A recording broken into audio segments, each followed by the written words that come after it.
빅데이터를 이용해 우리 사회의 흐름과 지역의 주요 현안을 짚어보는 빅데이터 로그온 시간입니다. 오늘은 코로나19 백신과 관련한 이야기 빅데이터로 살펴보겠습니다.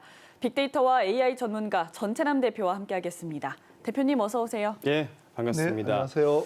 자, 국내에도 코로나19 백신 접종을 시작한 지 40여일이 지났습니다. 일단 국내에 공급된 이 백신이 아스트라제네카와 화이자 백신 두 종류인데 아직 논란은 여전한 모습이에요. 네, 그렇습니다. 특히 최근 아스트라제네카 백신이 혈전 반응과 관련이 있다는 보고가 잇따르면서 일부 접종이 보류되는 등 논란이 계속되고 있습니다. 지금까지 국내 코로나19 백신을 접종한 사람은 약 128만 5천 명 정도인데요. 인구 대비 2.5%에 불과합니다. 지금까지 접종률도 당초 목표치에 못 미치고 있습니다. 백신 접종을 한 이후에 이상 반응이 의심된다고 신고가 잇따르고 있는데요. 국내 백신 접종을 시작한 이후 지금까지 접수된 이상 반응 의심 신고가 11,000여 건에 달합니다. 전체 접종자 100명 가운데 1명꼴로 이상 반응이 의심된다는 신고를 한 셈입니다. 여기에 국제적인 백신 수급 문제까지 불거지면서 백신 접종이 좀처럼 속도를 내지 못하고 있습니다. 나는 언제쯤 백신을 맞을 수 있을까? 내 순서는 언제 올까? 궁금해하시는 분들도 많을 것 같은데요. 네. 대표님 오늘은 어떤 이야기부터 살펴볼까요? 네, 코로나19 백신과 관련한 언론과 시민들의 관심도부터 빅데이터를 통해 살펴보겠습니다. 오늘도 약 7만 건 정도의 데이터를 분석에 활용했는데요. 네. 국내 백신 접종이 시작된 지난 2월 26일부터 이달 9일까지 포털 사이트 뉴스와 뉴스 댓글에서 데이터를 수집했습니다.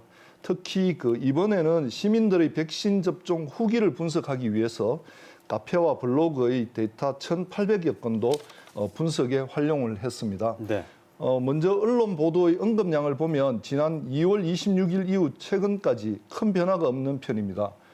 하루 600에서 800건 사이의 자료량을 보이면서 꾸준한 관심을 나타내고 있습니다.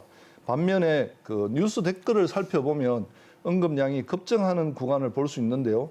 지난달 17일과 23일, 또 이달 2일과 7일에 자료량이 급증했습니다. 가장 많은 관심을 끈 지난 23일은 문재인 대통령이 아스트라제네카 백신을 접종한 날인데요. 백신을 바꿔치기 했다는 논란이 제기되면서 관련 댓글이 활발하게 나타났습니다. 예. 4월 2일에는 화이자 백신을 접종한 70대가 사망하는 사건이 발생했는데요. 백신과의 인과성 여부는 아직 밝혀지지 않았습니다만 상대적으로 부작용이 적다고 여겨지던 화이자 백신 관련 사망자가 나오면서 시민들의 관심을 끌었습니다. 네. 4월 7일은 유럽의약품청이 아스트라제네카 백신이 혈전 유발과 관련성이 있다고 발표하면서 많은 논란을 일으켰습니다. 결국 우리 정부도 아스트라제네카 백신 접종을 잠정 보류하는 결정을 내리기도 했습니다. 예, 아무래도 시민들의 가장 큰 관심은 백신을 맞아도 괜찮을까 하는 그런 백신 안전성이나 또 백신 접종 부작용 같은 문제인 것 같습니다.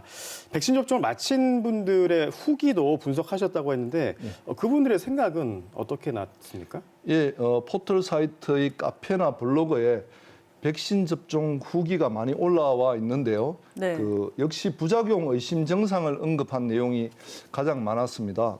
이 가운데에는 발열에 대한 언급이 가장 많았고요. 예. 그 뒤로 근육통, 팔, 오한, 통증, 몸살 등의 순으로 언급량이 많았습니다. 감정을 나타내는 키워드로는 괜찮다라는 표현도 꽤 많이 있었지만 힘들다, 심하다, 불안, 두려움, 또 무섭다 등의 단어도 많이 있었습니다. 예.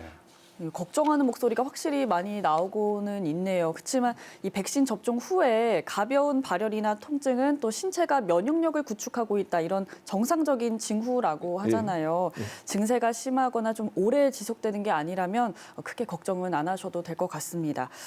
대표님 이번에는요 백신과 관련한 여론이 어떻게 형성됐는지 이런 것도 또 분석을 하셨다고요? 네, 그렇습니다. 담론 분석이라고 하는데요.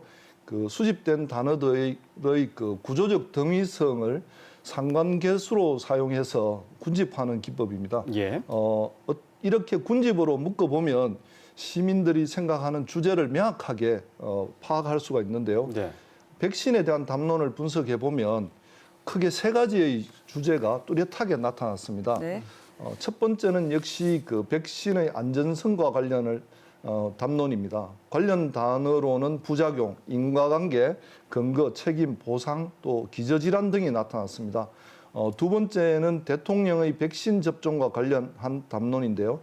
문 대통령이 그 아스트라제네카 백신을 맞지 않았다는 논란이 백신과 관련한 주요 담론으로 형성되고 있습니다. 관련 단어로는 칸막이, 주사기, 쇼, 바꿔치기, 조작 등이 나타났습니다. 세 번째는 국내 방역 체계에 대한 비판인데요. 해외의 그 백신 접종 상황과 비교해 국내 실태를 비판한 내용이 많았습니다. 관련 단어로는 그 세금, 물량, 거짓말, 무능 등이 나타났습니다.